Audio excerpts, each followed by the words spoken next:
Titleist Performance Institute preaches an alternating model of stability and mobility through the body. It means each joint has its own focal point. If that joint's focus is stability, then it's good at force production and force absorption.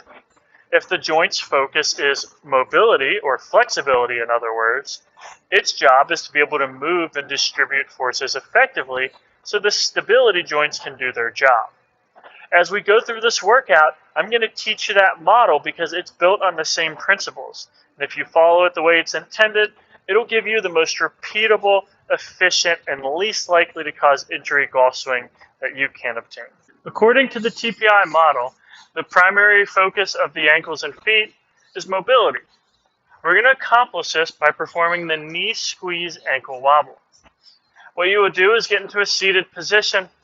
You're going to grab something like a foam roller I'm using here, but anything to squeeze between your knees will work. While applying pressure inward from the knees, you're going to stabilize the hips, and you're going to work to rock the ankles inward and outward. Now, I will warn you, may not move as much as I do when you first start this, but as you continue to practice the exercise, you will improve. We're going to perform this for a total of 30 seconds, and we are going to make sure we try to do this multiple times a week if we are deficient, so that we can meet TPI standards and improve our ankle and foot mobility. Next, we're going to move on to the knees, which, as our model would tell us, have a stability focus. So we primarily want to produce and absorb force at the knees, and then again, it is where we push through into the ground, producing force and creating maximum club head speed. We do this with reverse lunges, or it's our initial option. For those of you who want a challenge, we can add weight to it. We can also progress to a secondary exercise called the rear foot elevated squat. Not only does it increase the demand, but it also makes you balance and stabilize a little, adding some work from that mobility joint, the angle underneath it. I encourage you to perform 8 to 12 repetitions as part of your workout, continuing to increase the weight anytime the movement gets easy. As we move on to the hips, I recommend an exercise called the V-sit leg roll. It satisfies the mobility and flexibility needs of the hips by taking a stable pelvis blocked from movement by sitting on the ground and forcing the entire hip and lower body to rotate to twist the foot. The key aspect here is keeping both of your butt cheeks on the ground to ensure the rotation is coming from the hip joint and not a compensation from the lower back. As this movement becomes easier, we will look into pretzel breathing. You position yourself in a 90-90 position of the hips, one leg forward, one leg out to the side, 90-degree bend at the knee. You're simply going to learn to breathe in the upright position first. As you're able to accomplish that, you will turn and lean over top of that front leg. And eventually you will proceed from the forearms down to arms straight, reaching your chest for the ground. If you get to this last position, you have achieved the primary mobility and flexibility goal of the hips, and you can just work on maintenance. I suggest at least 10 repetitions for the V-sit leg rolls and 30 seconds in each position for the pretzel breathing positions. The lower back, according to TPI's model, is a stability area. Now, most people don't understand this, and it's the same reason most people have lower back pain. So its goal is actually to be stable as the hips move under it and the thoracic spine moves over top of it. Because of that, I like to focus on a lateral stability because the golf swing is not just a sagittal plane motion. Side planks are a great option. You can see them done here. You can do it in a bent knee position or a straight knee position. You can change the leverage at the hip by going to a side plank clam lift or even a side plank clam hold. I would progress through and hopefully make your goal to achieve a 30-second hold for each of these. And when you've done that, you've achieved the stability goal put forth by Titleist Performance Institute. The next joint as we move up the chain is the upper back, also known as the thoracic spine. I happen to think this is probably the single most important joint for golfers because without mobility here, it's almost impossible to make a good swing. We're going to train this in its mobility focus by performing a stabilized archer twist. Positioning on something that you can squeeze your knees on, or using a foam roller instead, You're going to squeeze your knees toward one another. While maintaining this squeeze, you are going to rotate your upper back. You're going to pull one arm backward, reach the other forward, achieving our archer position, hence the name of the exercise. You're going to perform this for 10 to 12 repetitions on each side. What you would like to do is see your chest get about 70 degrees rotated at a minimum and 90 degrees at an optimal twist. So once you have reached that, you can switch into maintenance mode because you have met the mobility needs put forth by Titleist Performance Institute. Since we've completed our movement up through the middle of the body, we're going to now relocate to the wrist and hands, and they are primarily a mobility focus. We're going to perform a few different things because the wrists move in a lot of different directions.